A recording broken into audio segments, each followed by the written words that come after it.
Hello and welcome to On the Corner, the official podcast of pitcherlist.com. I'm your host, Eric Samulski, joined in a new look, a new room, a new setup by Nick Pollack. Nick, we're in the middle of a move right now, but you're adjusting. It's coming into focus. Well, this is the temp. This is still the temp for one more week. We have painters, we have construction, all this stuff.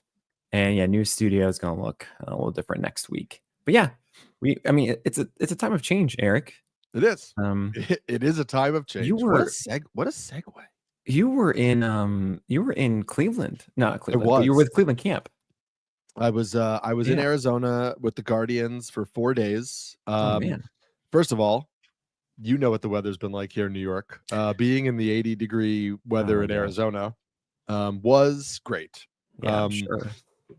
Really, really happy, that they gave me that opportunity. I encourage everybody to go to NBC Sports, check out my content. You can also just Google Eric Samulski NBC Sports, and that will take you directly to my content page. Nice. Which is the easiest way to find just like all of the Guardian stuff I did. I spoke with Gavin Williams about obviously recovering from last year's injury and about the kind of changes we've seen to his fastball, the cutter from last year, which we found out wasn't actually a cutter, but was the slider. And it just wound up being a pitch that he was throwing harder because he just was really struggling after coming back from the elbow injury with like grip and release, but he liked it. And so he plans to keep the harder cutter, but also get his older slider. Talked to Tanner Bybee about bringing in a two-seamer and also just some changes he's making with location. I talked to Carl Willis, the Guardians pitching coach, just about being a pitching coach for, he's been in 42 major league spring trainings as a player and a coach. Oh my gosh. So just talked with him about that. And then also, some of the changes they've made to Luis L. Ortiz, Slade Ciccone, those new guys. Talked to Shane Bieber about his recovery. And it was really great to hear from him. Like, we're like, hey, you were throwing the cutter like upstairs a lot more last year. Was that like a plan? And he was like, no, I just worked really hard in the off season to recover from this injury and my velocity was up. And so I just kind of ran with it when everything was up. Like he didn't plan to use his four-seamer more, but his four-seamer was good and the velo was up. And so he used it more and he used the cutter and, the changeup was a grip change. He stopped trying to like cut off velocity with the changeup and just say, I just throw things hard and that's how I'm just going to do it. So all of that was super interesting. And then I went to Rangers camp for a day and watched Jacob deGrom throw live BP to Jock Peterson and some other hitters. And I can just tell you with my own eyes, deGrom looks really, really good, people. He looks really good. I think he's getting vastly underrated. It's like, I don't know. He's deGrom. He's just going to go out there and destroy. And that's actually, you know what? We can segue because Nick and I are talking about starting pitchers we love from early spring training. And so I'll just talk about deGrom because, I have not drafted him anywhere yet because I've been doing draft and hold formats. And we've talked about a lot that like draft and hold formats, innings are really important and that kind of security and whatnot. And also you and I are both proponents of like waiting on drafting starting pitching. And so, maybe getting a guy we rank inside the top 7 or 8 is not as feasible as it might be if your strategy is to take a starter. But look, deGrom had surgery to repair the issue. His arm is fully healthy. I just don't know why we assume the arm is going to like fall off after 80 innings. He has had surgery to address the issue. That was not something that had happened in the past. There were other injuries that had also limited him. You texted me the other day with the list of injuries. It's really not that many injuries that he's had. It's just that they've accumulated a lot of time on the IL. We saw him pitch at the end of last year. He looked really good. He looks really good right now. I saw with my eyes. He looks very good right now. And so that gave me an even more confidence in him. And then we just got this report yesterday that I messaged to you.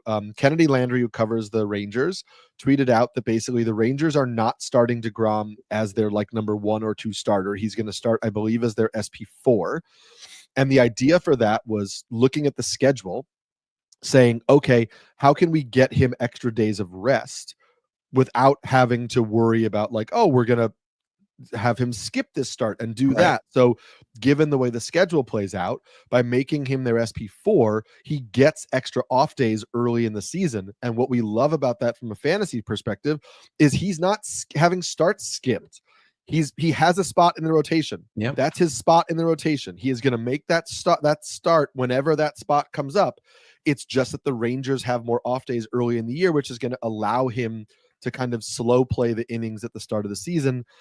I just think, especially in IL formats, like, we should be drafting DeGrom. He looks great. He is great. He's going to pitch a large number of innings this year. And I think we just, we have to stop overthinking it too much. What's interesting is that on the other side of it, I have Corbin Burns ahead of him. I'm going to lower Corbin Burns because what I've seen, I think the biggest argument I've seen myself give really is for Corbin Burns to be good again based on the cutter having its old drop. It went down to like 7 inches and you want low on a cutter because that means it's just going to go down. You don't want the high that we do on a 4-seamer, right? And it was 13 or 12 really for a lot of last year. And the first 2 games I've seen from Burns, 11 inches and 13 on that cutter. And that doesn't mean that he won't get that drop back, but there's a lot more question about it now. And it's not me saying, no, he changed the thing and it's different now. And he's totally going to hold on to it. No, he doesn't have it now. So I'm going to be moving Burns underneath Jacob deGrom in my ranking. How do you know that he doesn't have it? How are you getting these measurements? Oh my God. Look at Eric Samulski go. If you guys noticed, actually, today on Twitter and Blue Sky, we put out this massive thread of things that we are introduced in 2025 and we're going to introduce. So many apps from swing acceleration charts to Process Plus rolling charts, our Pro Dashboard, the first look at that, which is a league sync tool we're bringing for PL Pro members to have widgets with StatCast data inside of it just for your teams. And one of these apps is the spring training live data tracker that any game that has StatCast data, we have amazing data for it and all that you need.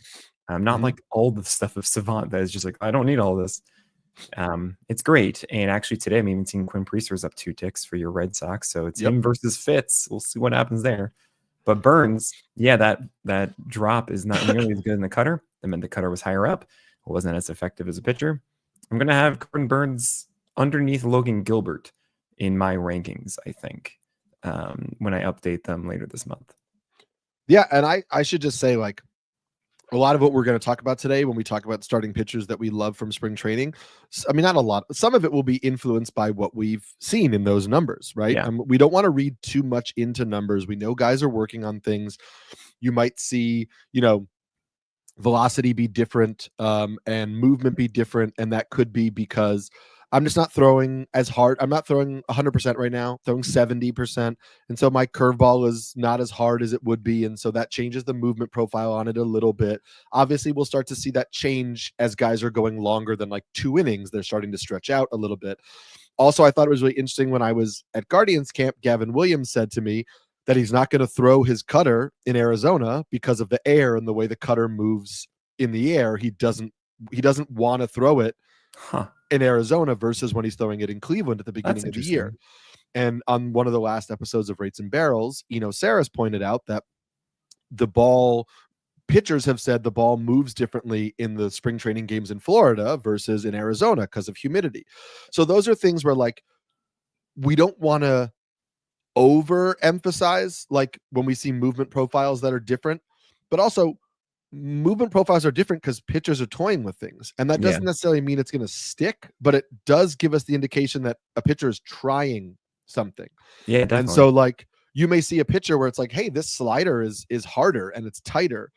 And okay, also then I look on the PL Pro, the pitcher list app, and I see the strike rate on it. And you're like, okay, well, that pitch is harder and tighter and now being thrown for strikes versus last year. And so maybe that is something that will stick, right. Pablo Lopez. And so, like, those are things like that where we're not trying to, when we talk about them on this episode, we're just trying to tell you that these are things that are being worked on and things that we may like or not like. We're not saying it's 100% guaranteed that this is what that pitcher is going to be doing. But if it addresses a weakness that we have seen, I think that's something that's really interesting. No, absolutely. And it's actually funny to mention Pablo Lopez because I noticed that he was getting all this extra horizontal movement. And I asked him, and yeah, he said, "Yeah, I've been toying with going further towards third base on the rubber." And what's actually cool is you saw in his first start, he struggled to get that sweeper away properly because he was just used to it being in the middle, right? Like Right. not. But I love this adjustment for him because I actually was saying, dude, man, you throw like 10% sinkers to right-handers, and when you have this is a theory of mine that I'm pretty confident in now is if you have extension, if you're 7 feet plus extension, especially with velocity, the best thing you can do as a pitcher is have two different fastballs for strikes in the zone. Not just one four-seamer, Grayson Rodriguez. You need to have a sinker or a cutter, something else to mix with it because it's just super hard for guys to tell at a higher velocity and that extension what the tunnel is shorter because of the extension, and then because it's coming in even harder, then that's how you create weak contact. That's how you make it work, and that's how you get through games quickly. And really, Zach Wheeler is this. This is the Zach Wheeler method for years. Right. And the thing about Pablo is that he actually has over 7 feet of extension. He throws hard. It's 95 plus now, on his four-seamer. And he actually has good command of that sinker too, but only threw like 10% of the time. And I think there is a world where he really understands how to use the sinker, how to work inside accounts, don't throw this sinker, like actually really mess with the expectations of hitters. Because now that he's getting even extra horizontal movement, he is nailing that sinker inside. He threw more of them in that last game, probably because the Twins set something up because I was just yelling at him. But Sure. I do believe that he will lean into it more, which should limit the volatility of Lopez, because to me, it's about home runs. It's about guys sitting on the four-seamer when the sweeper or the changeup aren't there. So I'm really excited about Pablo Lopez once again. And and I hope that this helps him suppress his hit per nine. That has been really the problem with him through the years. That he hasn't had that phenomenal whip. And we should say in speaking of sinkers, one of your concerns 2 years ago with Kodai Senga was getting hitters to stop jumping all over the four-seamer, and he had the cutter, which he used to kind of like really set up a lot of his success. This year, he's adding in a sinker. So now Kodai Senga, I know, yes, he has 6 pitches, but he has different fastball variations to both lefties and righties now. Plus the ghost fork that we know. Yeah, he threw one of them. But that one ghost fork yesterday. Yeah. Wild. That's a trend that, again, in the article that I had with Bybee, Tanner Bybee specifically mentioned, like, and also Carl Willis, the Guardians pitch coach, were like, this is the league trend right now. It's multiple fastball variations to hitters of each handedness. I can't just rely on velocity anymore. I can't just throw this four-seamer. I have to have something else. And so you're going to see that with a lot of pitchers. And I think when you see that with a lot of pitchers, it's really good news for some of the guys who have four-seamers that get hit hard. Yeah. I wrote about Kevin Gossman when we, you and I and Eno Saris and Lance Brozdowski did a little collaboration post, which you could check out anywhere. Check it out. Nick's part on Pitcher List, and he links to all of our stuff. My part on NBC Sports, I link to all of it. But we've talked about how Gossman was essentially a one-pitch pitcher with the splitter because the four-seamer got hit really hard. He started to incorporate a sinker a little bit at the, in last year, and now he's incorporating a cutter as well. So Gossman's going to have 2 separate fastball variations in addition to the four-seamer. That's something that I would really like if we start to see those pitches thrown for strikes in spring. We haven't yet seen a huge sample size yet, but that, and I know that a lot of Gossman's value is going to be, can I get that split back to being as impactful as it was in like 2023? But Gossman is a guy I've moved up my rankings into like the 40s from down in the 60s. So I'm not like, hey, Kevin Gossman is a top 15 starter again. But I think Kevin Gossman with multiple fastball variations that he can throw for strikes to both righties and lefties is a safer pitcher than the Kevin Gossman we saw last year. Because if the splitter is not working as at the elite level we're used to seeing, we still have more of a solid foundation than we did prior. And so Gossman's somebody that he's falling still in drafts, and I have no problem taking him as like my SP3-4, depending on the depth of my league, because I think I'm going to get 180 innings there. The team is fine. It's not great, but I think 10, 11 wins seems solid. And I think that Gausman is a safer bet with these multiple fastball variations.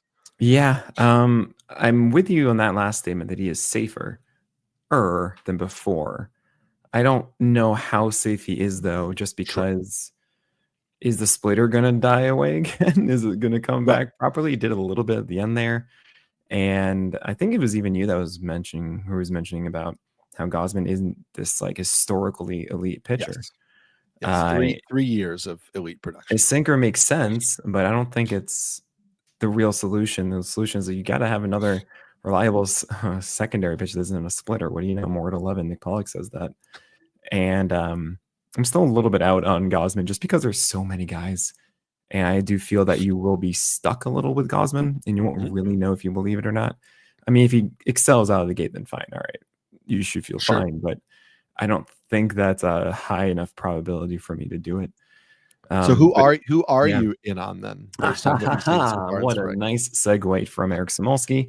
I'm going to tell you two guys that I am so in on after this break. The first one you can't avoid right now. You can't avoid him, Eric. Okay? It's Max Meyer. It's just, I mean, especially in the pitcher list Discord, you can't. Because Max Meyer's throwing 2 ticks harder on his four-seamer. It actually looks like an effective four-seamer for once. But it's not even just that. It's that he has this amazing elite slider. He throws it harder now. And now it's over 90. I think it's like 91.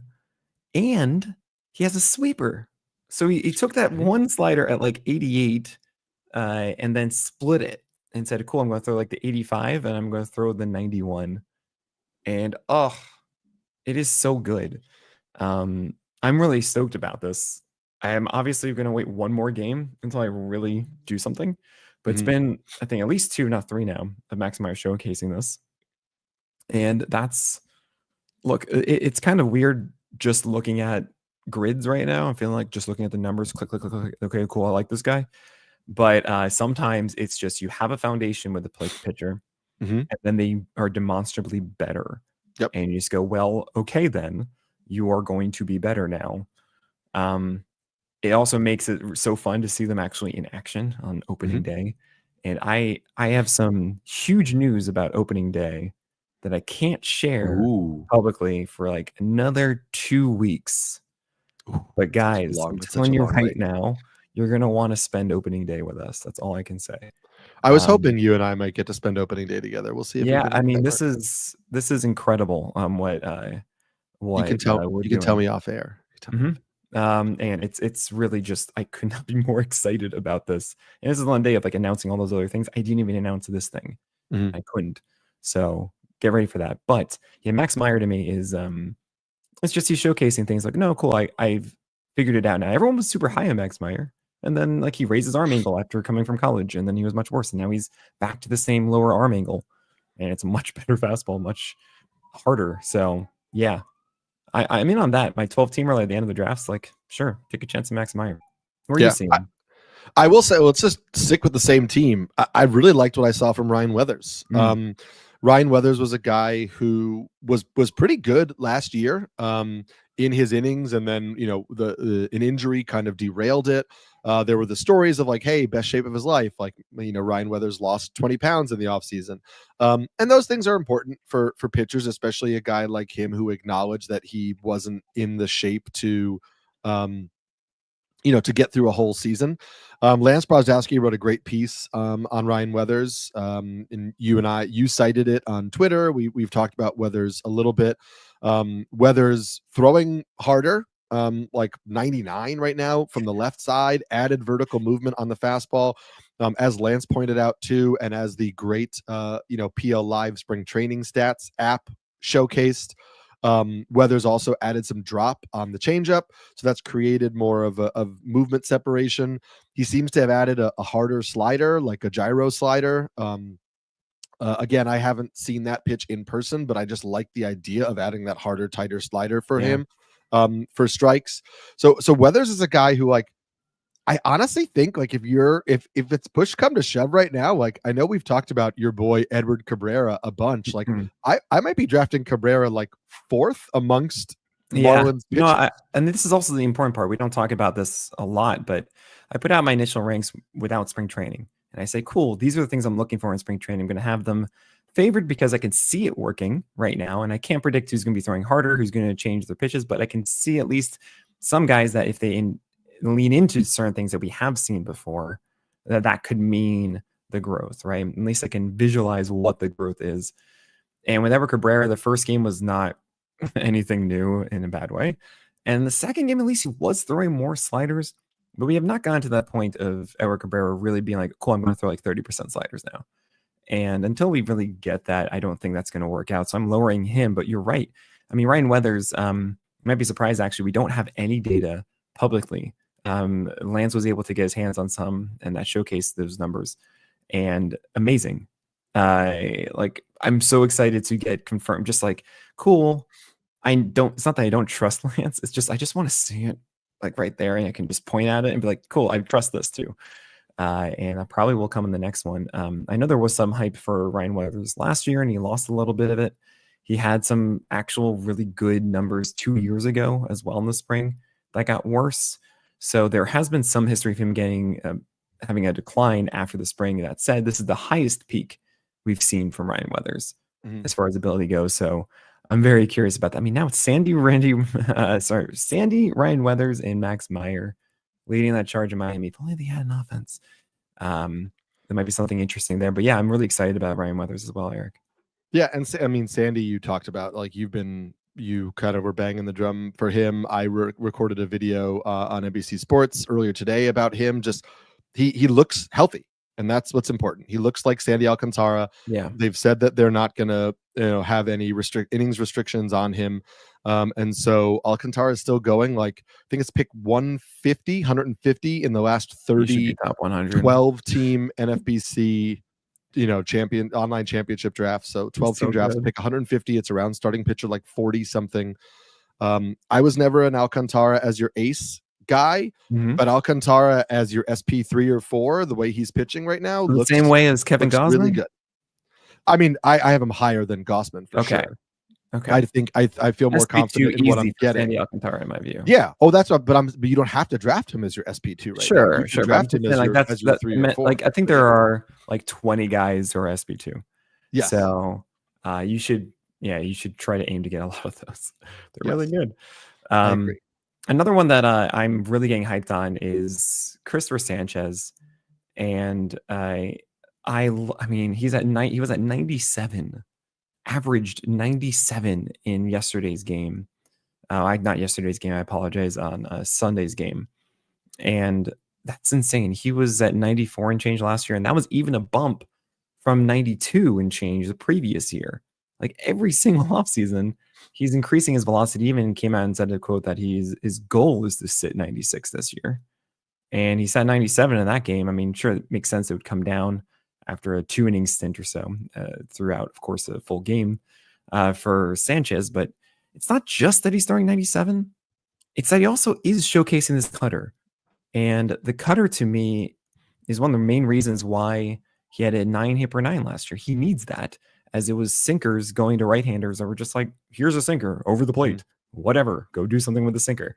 Like, okay, cool. I'll just knock this into the outfield for a hit. And that 9 hit per 9, we don't have a frame of reference for that, is bad. It's bad, guys. Okay. Normally the ones that we like drafting, those SP2 types we're talking about, generally they have like a 7% walk rate and a 7 and change hit per 9. That's generally what it is. So when you have a low walk rate from Christopher Sanchez at like 4 or 5%, but then you have a 9 hit per 9, that's why Sanchez had a 1-2-3 whip last year. But if that hit per 9 comes down, which essentially is a product of that sinker, oh my gosh, the walk rate is still really low. This cutter should be getting a lot more outs, and even throwing harder too should help diminish those hits. I mean, you could see like a 7-2 hit per 9. All of a sudden he's a 103 whip or something ridiculous because his walk rate is so low. That is awesome for a winning ball club. A guy's going to go so deep into games. He already is one of the more efficient pitchers in baseball, and should be flirting with like a 23% plus strikeout rate because the changeup is that good. Yes. Like this is fantastic. And that's such a twofold of a jump. The velocity with the new cutter. Ugh. Ugh. I'm so excited about it. It's a I think it's gonna beautiful work. thing. It's a beautiful thing. I agree. I put a message in our chat. Do you read that for 1 second?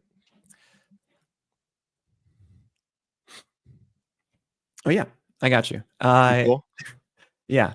I'll be super, super quick. Now, Eric. So Yeah. another guy that I really, really want to talk about is is Adrian Hauser. I know this is kind of nuts, but the situation with the Rangers right now is that Tyler Mahle has low velocity once again on his fastball, right? He's not doing anything that is 92, 93, 94. It's more like 90. And with John Grace on that rotation, fine.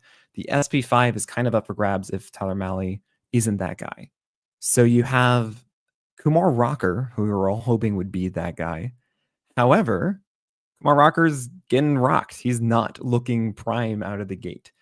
So we would normally think Jack Leiter, and that could still very much be the case. Jack Leiter is actually up a tick in velocity. He looks like he has a wider arsenal now with a sinker as well, which is a good addition for a guy that throws four seamers all the time and has his extension. Like, yes, you should be doing that. I love it. But I wouldn't be surprised if the Rangers said, you know what?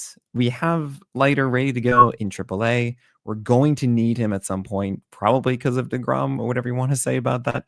Maybe Nathan Eovaldi needs some time in the IL, etc. Every team needs backup options. And the guy who has options, Jack Leiter, should stay there. While Adrian Hauser, who they signed as a massive depth piece, is all of a sudden throwing 2 ticks harder. He's at 95. He's not at 92 and change or 90, 93. It's 95 right now for 2 straight games at the same velocity. And look, he's someone who can throw fastballs and sinkers effectively over the zone. Sometimes he has a really good slider in there too. I'm just seeing this as like a 15-teamer guy who no one is going to touch whatsoever. You need one more spot. Just go and get Adrian Hauser and you can get wins. They have such a good defense also in Texas that will also help out those chances for him. I think that Adrian Hauser is one of those ridiculous, like no one will talk about him sleepers for the Rangers. And, you know, Eric would mention this, but you have Richard Fitz as well. We have Quinn Priester going harder right now, but Richard Fitz has just been the talk of everything. Like, out of nowhere, going from 94.5 last year to 97.6. And what? I mean, Richard Fitz with a situation to easily grab that number 5 spot because you have Brian Bayo who's delayed, you have Cutter Crawford who's delayed. All of a sudden, we're talking about 6-man rotations. This is my whole thing. Lord of the Rings. Yeah, it's the Fellowship of the Ring. It starts off with grand ambitions and lots of men, and then eventually ends up with 2 dudes barely surviving. That's a 6-man rotation, and we haven't even gone like a week. We already lost 2 of those from 6 to 4. That Richard Fitz could take that rotation spot. I think they should. I mean, as long as that's 6 for Richard Fitz, that's such a legitimate profile that he has that I would just ensure I would have him in 12 teamers across the board. Another one I've been talking about is Noah Cameron, who with the Royals likely isn't going to start out of the gate. Prospect was in AAA last year, throwing about 92. And the thing about Cameron was that he has an amazing changeup. It goes down and away, constantly to right-handers. The command of it is really good, as his big curveball as well. Sometimes throws these cutters too that we like. But it's at 92. And I remember writing him up for the Royals saying that Cameron needs to do something different. Like he needs to add another element in order to actually take a step. Well, throwing 95 and 94 in his last 2 games in the spring, that will do it. Now, seeing 94 in the most recent one, little unfortunate. It might be a product of the spring trying to prove himself, and it might not be something that sticks throughout the season. So once he goes to AAA, are we going to see him at 93 and change, 94? But with the Royals, it's Michael Lorenzen as the number 4 and Chris Bubic as the number 5. Chris Bubic so far is stuck at 93 miles per hour, which we'd like to see. Not over a full game, but you know. But with Lorenzen, like how long is it going to actually last with Lorenzen? Of course, any other injury. And you look at the rest of the Royals, well, there really isn't much competition. It's like Daniel Lynch, who they don't really want to start. Alec Marsh, who's already behind. So Noah Cameron, I think, is going to be a call-up for the Royals relatively soon into the season. And keep an eye on him. absolutely, especially for your 15 teamers. 12 teamers, you might want to wait a start to see if the velocity is there at 94 plus, but he's someone that's certainly stuck out for me. And Eric, you've returned. People know. Yeah, Don't worry. You had to step out that's for a okay. second. I vamped. I know. I could have just done it anyway, but here's Eric. I'm sure you did a Noah great job. Cameron and Richard Fitz are the guys that I just talked about. Yeah, Fitz is, I mean, interesting. You mentioned the Bayo delay too. Yeah, so all of that is really interesting. Fitz, and listen, that's like, when you trade disgruntled players, like when the Red Sox got rid of Alex Verdugo, and you could maybe get somebody like Richard Fitz and some other interesting prospects in there. A similar situation to the Royals, I find, is the Giants. In the sense that, like, yes, we kind of know what the Giants rotation is at the start of the regular season. However, there are some guys in there where it's like, even not accounting for, like, we don't know what we're going to get from Justin Verlander and Robbie Ray in terms of health or whatever, but Jordan Hicks, like, yeah, he was fine as a starter. He tailed off at the end of the year. Like, can he really make it through the whole season as a starter? Kyle Harrison is somebody you and I have always been a little bit lower on than the consensus. I did write about Kyle Harrison and his new cutter for our Pitch Mix article, and that could be really good. Like, it could actually be a meaningful difference for him. But also, like, Landon Roop is somebody who I know Eno wrote about glowingly last year and kind of like put me onto him in a sense. And then Roop has, like, he has changed his change up into kind of like a little bit of a kick change, which was something that we saw in the first outing. He's added a cutter, which he's throwing primarily to lefties again as like another fastball variation. Right. And so I'm just kind of like, I kind of thought that he was better than, like, Kyle Harrison, Hayden Birdsong, all of them, like, at the end of last year, or I was like more intrigued by him, like what he could be. I kind of like the changes. Listen, a 3.58 ERA in 50 innings last year, 5 scoreless innings with 8 strikeouts in the spring. Just the way he looks, like, I think he's rounding out that arsenal. I don't think he's going to break camp in the rotation, but he has just kind of jumped onto my radar now as somebody where, like, I think I like what he's doing, and if he were to get a shot, I would be picking him up in most formats just to, like, see. Like, he might not be a guy where, like, hey, he's in the rotation, I'm going to grab him my 12-teamer and start him right away. Right. But he might be hey, he's getting a shot in the rotation, I'm going to pick him up in my 12-teamer. I'm going to have him on my bench, because this could be a situation where if things break right in that ballpark, we could be getting like a really solid starting pitcher. I thought you were going to talk about 2 other guys in the Giants. Robbie Ray should be drafted like into the top 20 pitchers.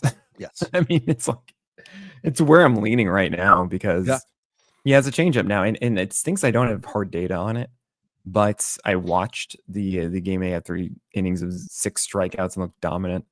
And even though it's a terrible lefty camera angle, it's far on the right side, and you can't really tell. Everything looks like has massive horizontal movement.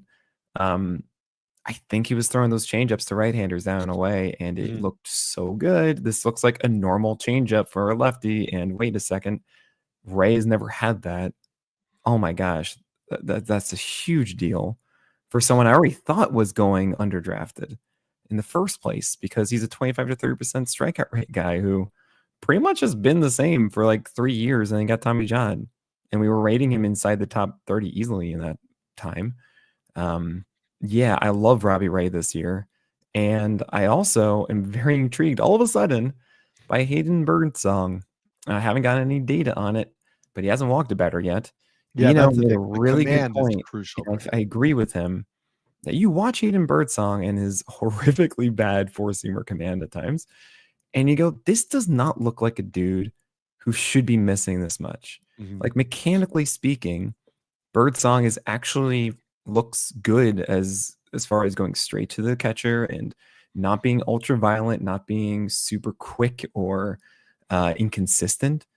And it feels as if he's just like one simple thing away from, oh, cool, I can find the zone now. Right. And maybe he did that. We literally just haven't gotten any data to confirm this. So Birdsong, we obviously know the upside of this, like his curveball and slider both have shown ridiculous ability. The fastball itself as a shape pitch, not actually that amazing, but it got a lot of whiffs last year per swing. And yeah, I would think that Birdsong might demand the Giants to do something quick early in the season. So I've certainly peaked. I've certainly become more interested in Birdsong than I ever thought I would be at this time. And with Rupp, I kind of see like a Brady Singer a little bit. It's like fastball slider or whatever breaking ball that is. And I hope that there's more with the changeup. Yeah. With Rupp, as you were describing. So that's, I think, that made the focus for me. Otherwise, it's kind of like a worse Brady Singer, who, by the way, Brady Singer, he's trying things. This is a new Brady Singer. I wonder if like pitchers, when they sign with the Reds or something, they sign in an offensive environment, they're more inclined to try things, right? Mm-hmm.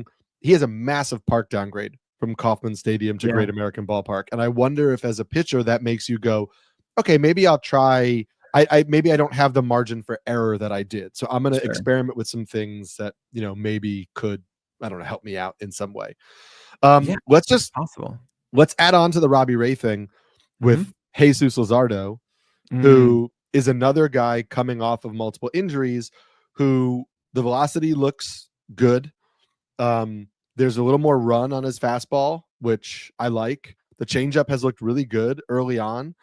And I think this is just one thing where you're like, okay, if I'm getting Luzardo sitting 97 like he was in spring, and again, we have to see that as he goes longer in his outings, how the velocity hangs around.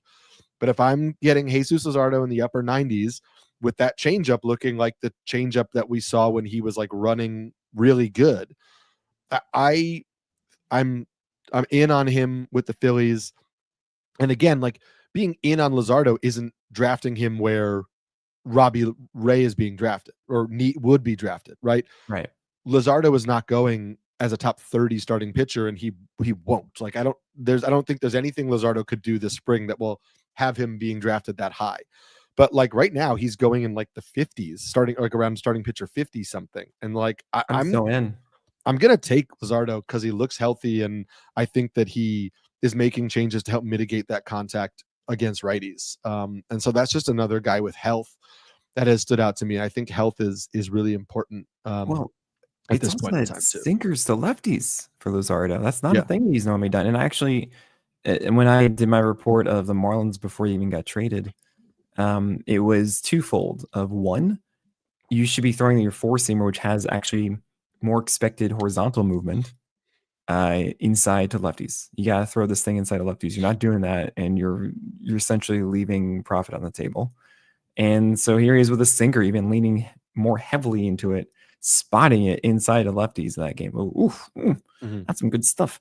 And then you got against righties. One of the bigger problems was the slider being utilized a little too much, and it's a very dangerous pitch to throw the slider, big breaking ball opposite handed, because you have to get it underneath that nitro zone, right? You can't leave it in the zone down and in. You have to get underneath it, and then it becomes so tempting.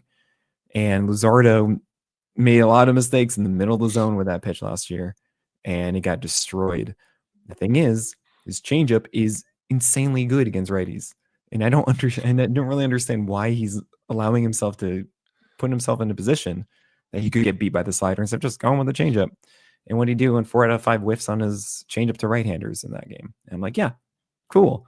So those are the two things I was like, hey, just do those. You don't need to have like up 1 to 2 ticks and up 2 to 3 ticks on the slider and changeup too. Like you don't need that. No. Just do those tweaks, and he's doing those tweaks and more. So that's a great call with Luzardo. I'm so very much in on that one. And Eric, I'm actually really curious. I think there's someone you haven't mentioned who might be a big sleeper for you this year. We're going to talk about him after this break. So Can you give me a hint? Give you a hint? Yeah. What are you talking about? I mean, this put out so much content. I'm not. Is it Kevin Williams? We've talked about him a bunch. I no, it is not. Okay. No, actually, I'll be completely honest. We're gonna restart this, but no, I figured you just had somebody. I was just setting you up. Oh, I didn't know. I thought you were talking about somebody. Okay. Yeah, I was like, I figured you had somebody. Just you're gonna. Okay. I have people ready to go. Yeah, I'm ready to. Well, I mean, ready I to have. go. I can. Okay. Here we go. No, I got it.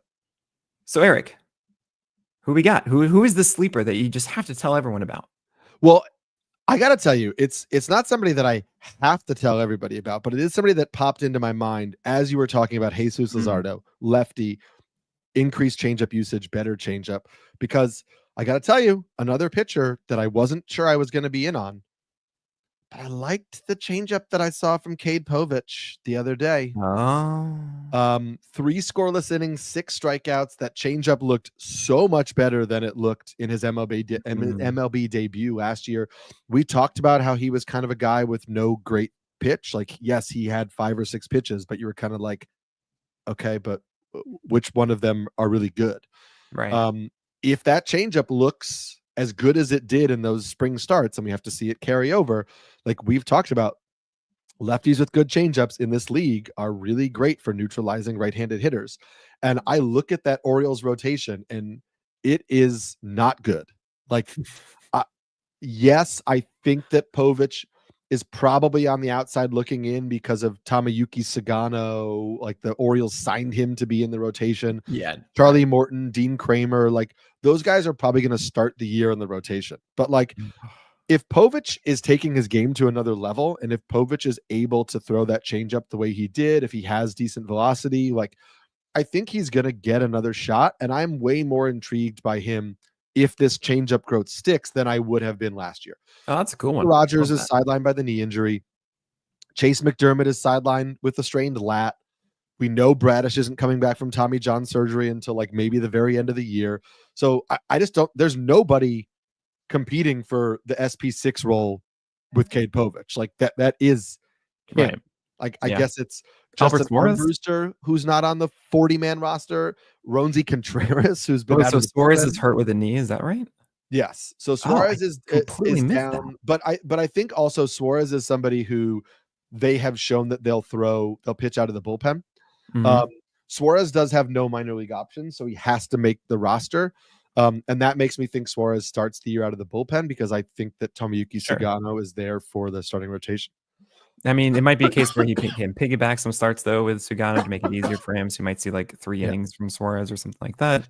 So yeah. So yes, I guess Suarez and Povich are competing for the 6th starter spot. Okay. But this is a rotation with no lefties. 0 lefties. Man, it's almost like they should have signed Max Fried. It's great. It's crazy. That would have been a great idea. Nuts. Oh gosh. What are the Orioles thinking? Is there an article out there talking about how the GM refuses to spend the money that the owner says go spend? I don't know. Might be able to find it on Pitcher List. I don't know. I think you could find that article. It's crazy. One team I do want to talk about are the Tigers really quickly.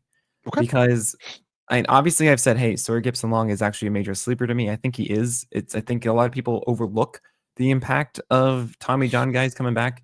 We've seen in the past, I mean, even Robbie Ray last year made an impact. Springs was before he got hurt again. But we've seen, Cole Reagans show up, or really Tarek Skubal, for example, in 2023. I think that Sawyer Gipson-Long and Yuri Perez both, when they do return, are going to be instant fantasy ads. And if you have IL spots, you got to be disciplined to know, hey, treat this like a prospect stash once you have the IL filled up, and you might not want to do that. But there's no harm in doing it now at the very end of your draft. And I would definitely be doing that with Sawyer Gipson-Long. Reese Olson's throwing harder. I hope that sticks. I don't know if it pushes him over the edge of actually having a good fastball now. At least a 4-seamer. Sinker does help. And he still needs to get his changeup consistent. But that is certainly something to monitor. Casey Mize is also up a little bit. I don't know if that's going to stick around. And the splitter is up for Mize, which I like. The harder splitter I think is more beneficial for Mize. I'm not seeing anything else though from Mize, and that's still a concern for me. In that, you mentioned that on the episode of The Craft, which is a great listen for the Central Division streamers, or sorry, sleepers. Everybody should check that out. But Eno wrote about Mize, the multiple sliders he's trying to utilize, which, as you mentioned, great in theory. In practice right now, it's just not quite it. And there are 2 others though. There's obviously Jackson Jobe, who, I'll be frank with you, like, he should get that spot. He's just too good. That 2-plane breaker is insane. They don't want to call it a curve. They don't want to call it a sweeper. Like, it has the same amount of sweep as a sweeper, but also the same amount of depth of a curveball. Like, what? You're not allowed to have both. You can't do that. Oh yeah, and also throws 98. I mean, it's crazy. He also has a cutter that grades out as like one of the highest PLV pitches or something stupid at 91 miles per hour. Like, this is a stud, and he should be the SB5, and I'm going to be drafting him. I'm keeping him exactly where he is in my rankings right now because you still don't fully know. But there is a wrinkle in here, and that's Kider Montero. Oh, that is not the K first name that I thought you were going to go with. He's at 96 now. Mm-hmm. And Kider Montero last year, Kenta Maeda, he's a tick down. He's now back to like 91.8. I'm like, yeah, it's fine. Yes, I will say Evan Petzold, who covers the Tigers for like the free Detroit Free Press or whatever, I think is what it's called. Yeah, that's right. He had a great tweet out today where like, Kenta Maeda threw 4 scoreless today with 5 strikeouts, and that's great. He was 92 with the fastball in the first 3 innings. He threw 4 fastballs in the 4th inning. 90.8, 90.6, 90.3, 90.5. Yeah. So basically, after the 3rd inning, Kenta Maeda fell down to 90 miles an hour with the 4-seam fastball. Right. That is not what you're looking for as he continues to get stretched out. Whether they give him a crack or not to start the year, like I might have, seems like somebody who's best in like 2 to 3 inning spurts out of the bullpen at this stage of his career. I think that's going to be it. With Montero, though, he showcased that he was good enough for the Tigers last year and throwing essentially 2 ticks harder, or a tick and a half harder. That's kind of interesting at 96. Mm-hmm. With a little bit better of an all-around arsenal, I started to find myself being like, wait, hold on a second. You actually have like a legitimate 4-seamer now. The shape of it improved as well. And that's kind of cool. The Tigers could be very encouraged to be like, oh no, we have this guy that we like, and he already is stretched out and like has done this in Kider Montero. So don't be too shocked if Montero hold on to this and actually showcases that he's well deserving of that roster spot, because he is looking like a different guy as of right now.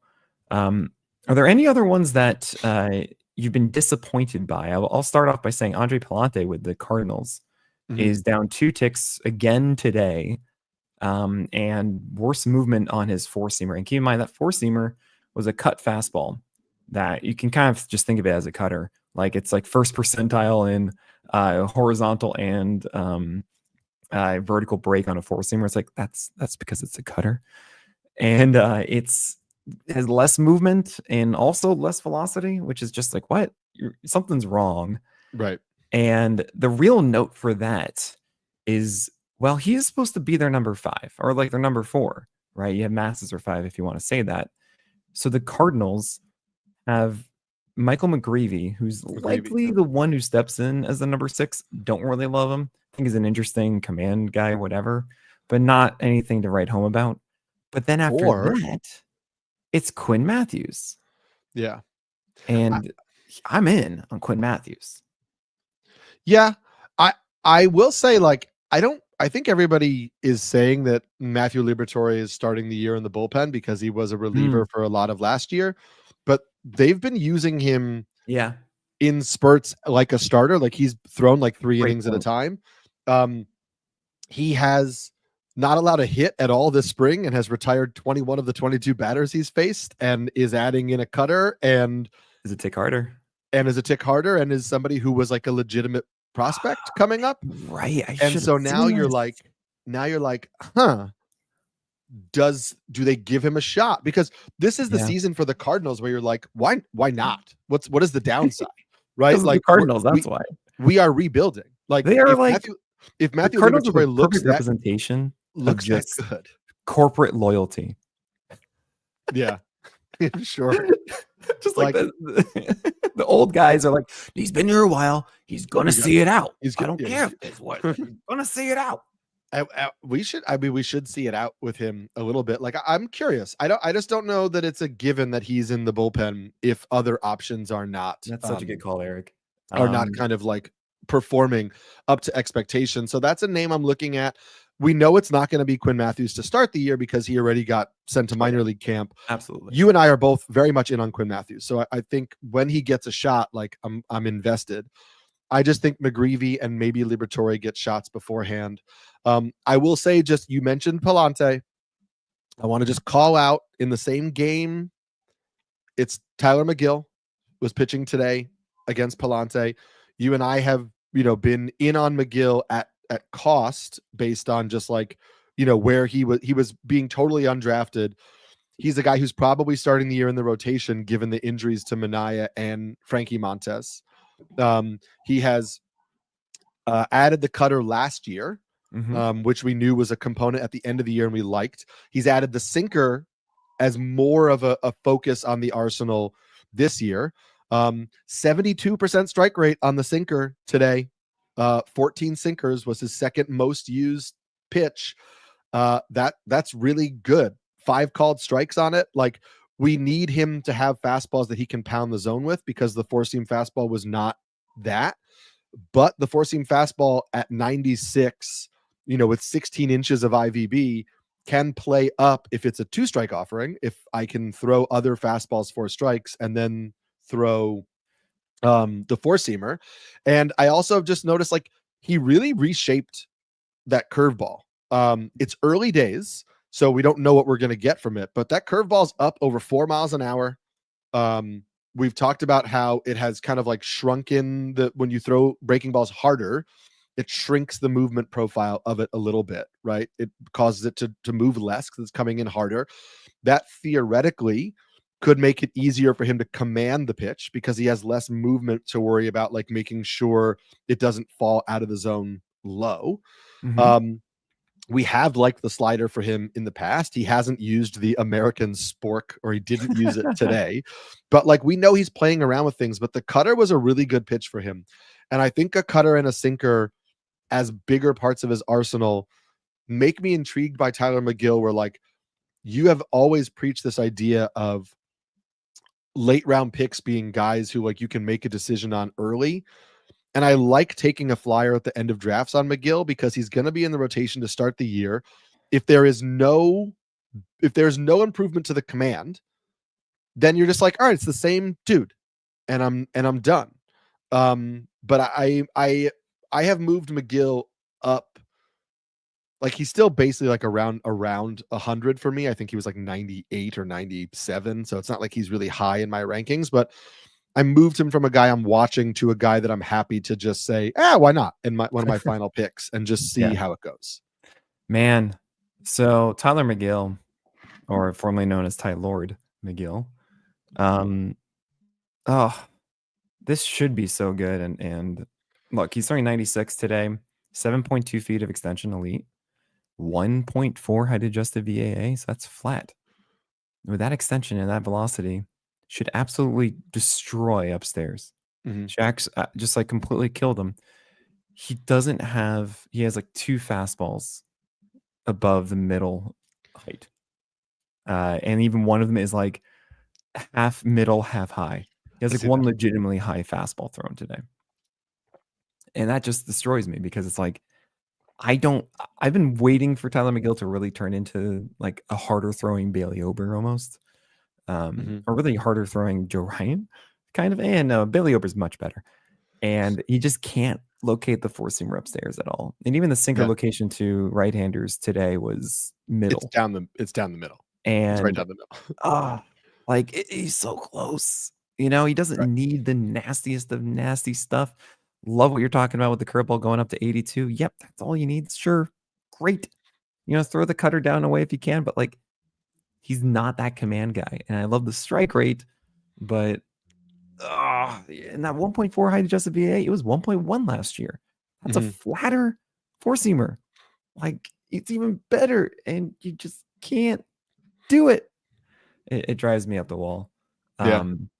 So I hope he can. But let me ask you about another fringe is he in the rotation? Is he not kind of guy. Yeah, please.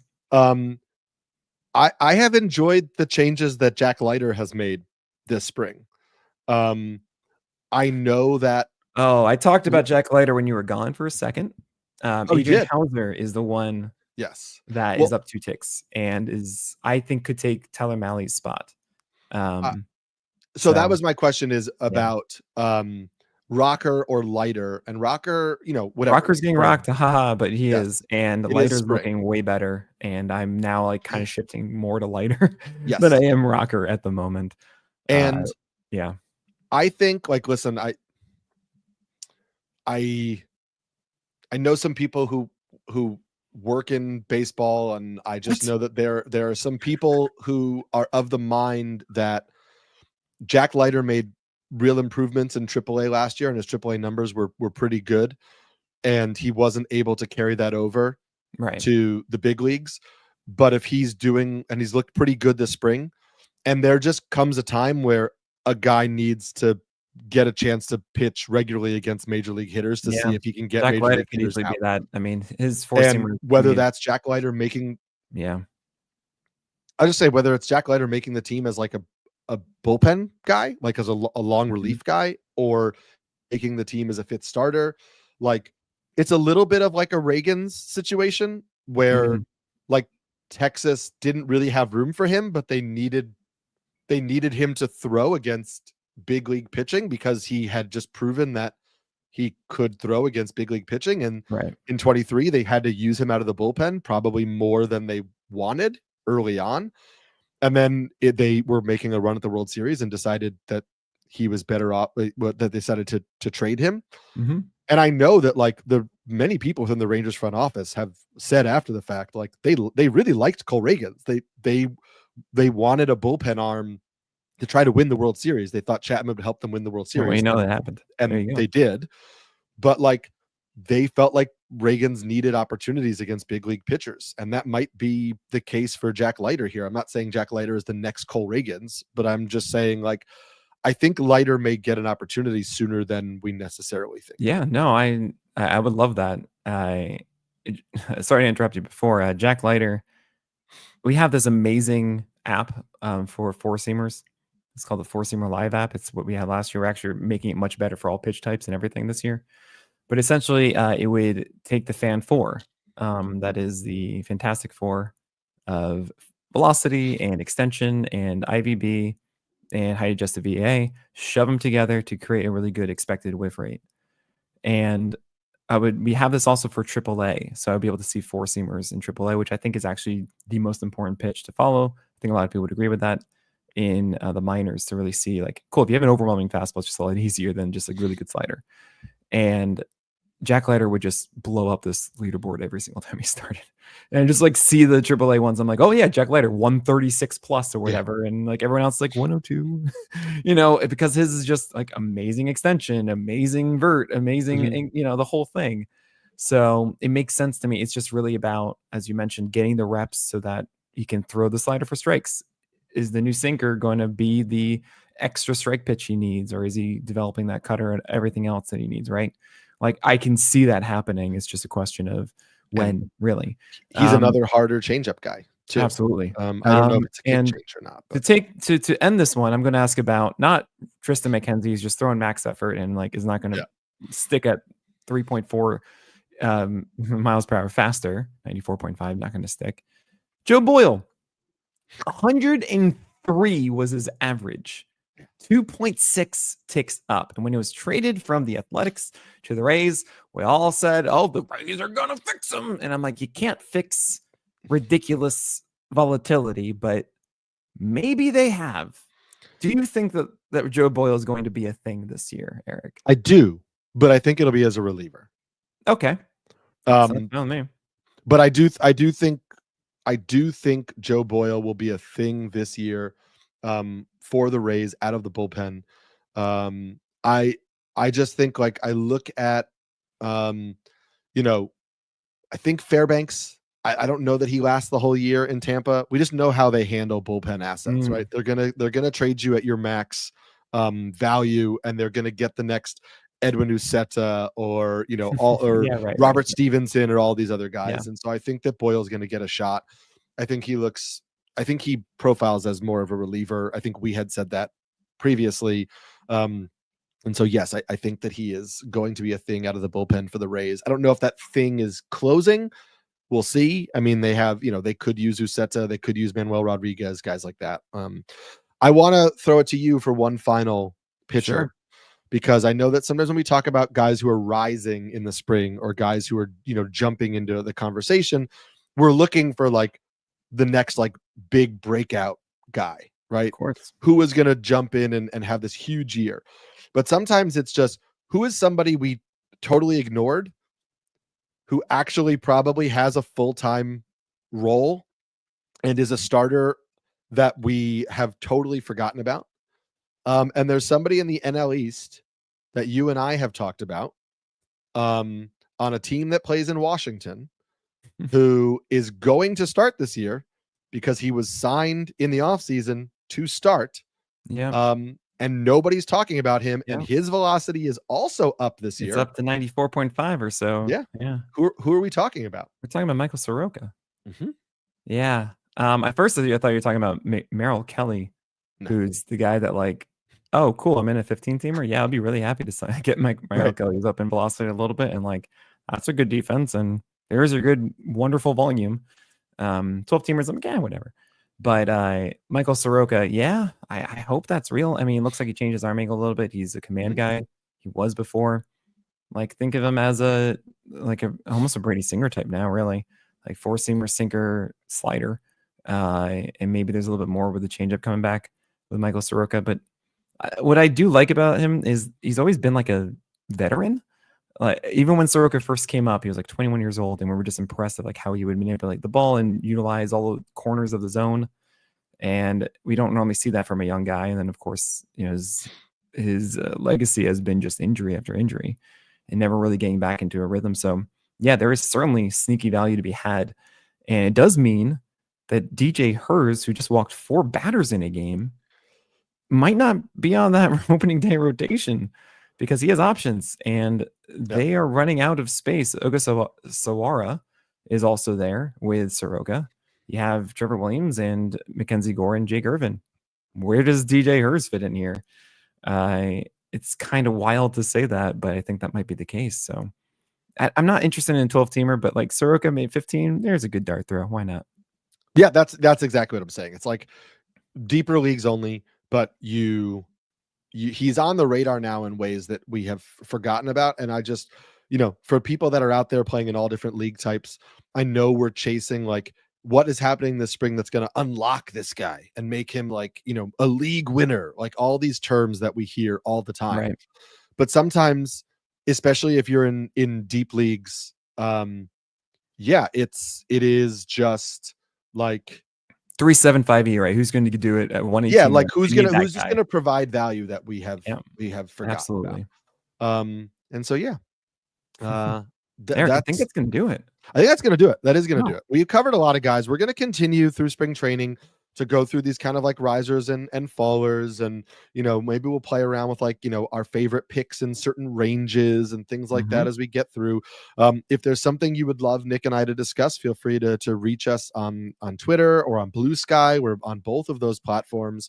So check that out. Check out our content coming out over on Pitcher List for Nick, on NBC Sports for me. Check out Nick on the Craft still. And you're still doing the first pitch, the PL. Oh yeah, I got to record actually. Today's after this, so yes, don't worry guys, it's coming out. The Pitcher List channel is full. And we'll wait for 2 weeks to figure out what's happening on opening day. We're waiting with bated breath. Oh my gosh, guys, seriously, I'm so excited for everybody, especially you guys watching on YouTube right now. You're gonna love this. But Eric, it's good to see you back home. You too. I'm excited to be back in the grind, talking baseball with you. I am Eric Samulski, the Pelican. I'm Nick Pollack, the Lion. And I'm going to go sell this PL Pro Inside information to the highest bidder in a second.